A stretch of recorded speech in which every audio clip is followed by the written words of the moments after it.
You know, airplanes are mysterious things. Unimaginably heavy metal giants soaring through the sky, jam-packed with not only people, but also all kinds of electronic gizmos and overhead bins stuffed with their oversized luggage. And perhaps children. No, not really. What confuses me the most, however, is the airplane's tires. Yeah, really. I mean, look at them compared to the plane's body. They're tiny. How can they withstand all that weight and speed? Okay, let's check out what's happening when a plane is preparing to land on the runway. While still in the air, its speed is becoming lower and lower, and that's when you might feel your ears getting congested. You also sense that the plane has seemingly started crawling at a snail's pace, when just a second ago it was moving at breakneck speed. In their flight deck, the pilots are slowing the plane down even more and getting ready to lower the landing gear, which is often called the undercarriage. That's a complex mechanism that consists of structural components, energy absorbers, brakes, hydraulics, and of course the wheels and tires. From your seat, you can hear a distinct robotic noise. That's the landing gear and wing flaps being lowered. Then, when the airplane is about to land, its nose starts pointing upward. Now, if that seems counterintuitive, think about water skis. When a skier is moving across the water's surface, their skis are always inclined upward. Otherwise, both the skier and the skis would go under the water. The same approach goes for airplanes. Pilots must point the aircraft nose toward the sky just before landing so that they don't stall the machine. Plus, exposing all that large surface area on the wings and belly will help slow the speed of descent. Anyway, several seconds later, all 300 tons of your airplane touch the ground while still going 170 miles per hour. Imagine your typical two-story house, fully furnished, dropping to the ground as fast as a flying arrow. That must be quite an impact. And still, those tiny, comparatively little tires don't pop under the tremendous pressure. This incredible feat has to do with the materials airplane tires are made of, the gas that fills these tires, and the way they're inflated. To make an airplane tire, producers use a mix of different kinds of synthetic rubber. It makes aircraft tires so strong that each of them can easily deal with a 38-ton load. Didn't you just say 300 total tonnage? Hey, good memory. Yes, I did. But remember, there can be anywhere from 14 to 22 tires on one jumbo jet. They're durable, too. A plane can touch the ground up to 500 times before its tires will need to be covered with a new layer of rubber. But what makes tires so tough is mostly nylon cores under the tread and special aluminum steel reinforcements. Then there's the gas they have inside. It's not oxygen. At very low temperatures, oxygen can turn into ice right inside the tires. Of course, the temperature must be extreme for this to happen, about minus 360 degrees Fahrenheit. But you never know with air travel. As for high temperatures, like during braking, they can trigger a reaction between oxygen and rubber. When those two mix, the rubber becomes weaker. And nobody wants weak airplane tires. They can explode. So that's why the gas that fills aircraft tires is nitrogen. It doesn't react with rubber, which makes it a much safer choice for airplanes. It also doesn't leak through the rubber as fast as oxygen does, meaning tires that are filled with 95% oxygen remain inflated a lot longer. And it's good news, because in this case, wheels need less maintenance, which saves the airlines money.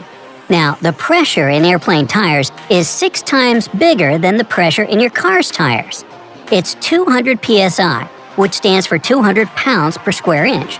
And that's what you'd feel if you took a dive 450 feet underwater. Or rather, you wouldn't feel because the maximum pressure a person can withstand is only about 50 psi.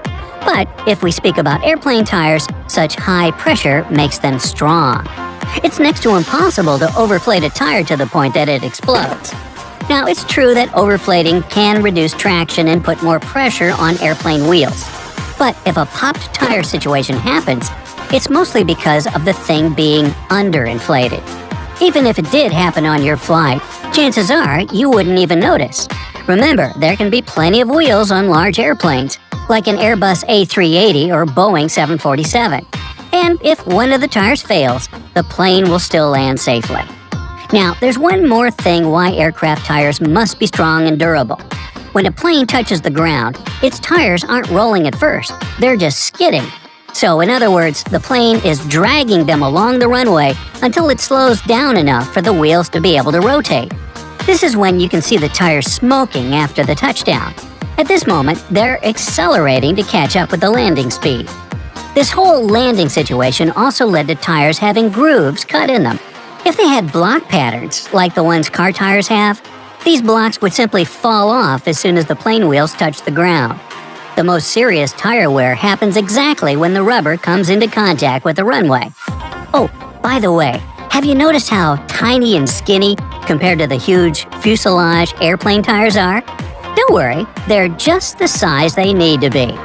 Larger tires would be pointless, since they wouldn't make landing more effective or safer, but they would add extra weight. And you probably know that the heavier a plane is, the more fuel it uses and the more money an airline loses. So engineers try hard to make wheels as small and, at the same time, as safe as they can be. After plane tires are produced, they always get tested. Manufacturers create computer simulations that check how tires will behave if they're pushed past their speed limit or get overloaded. They must be able to withstand pressure that's 4 times stronger than their usual one and should cope with this situation for at least 3 seconds. As for the strongest tires, they shouldn't blow out even at a landing speed of 288 miles per hour.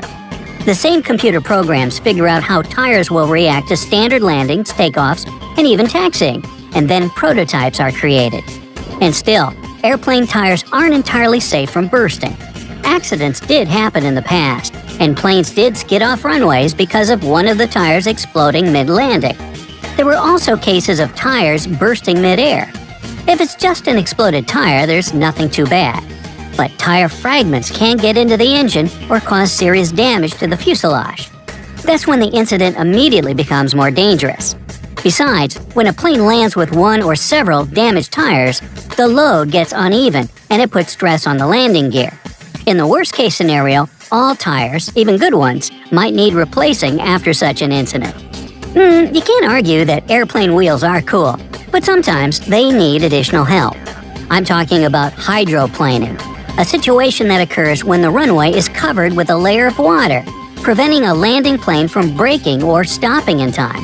The aircraft just keeps skidding forward, unable to find traction. The same can happen to your car on a rainy day, by the way. That's why some airports have grooves on the runway. Water flows into these grooves, making the surface not so slippery and dropping the chances of hydroplaning. Pilots claim that the difference between grooved and non-grooved runways is dramatic, and all that sounds pretty groovy to me. Hey, if you learned something new today, then give the video a like and share it with a friend. And here are some other videos I think you'll enjoy. Just click to the left or right, and remember, stay on the bright side of life.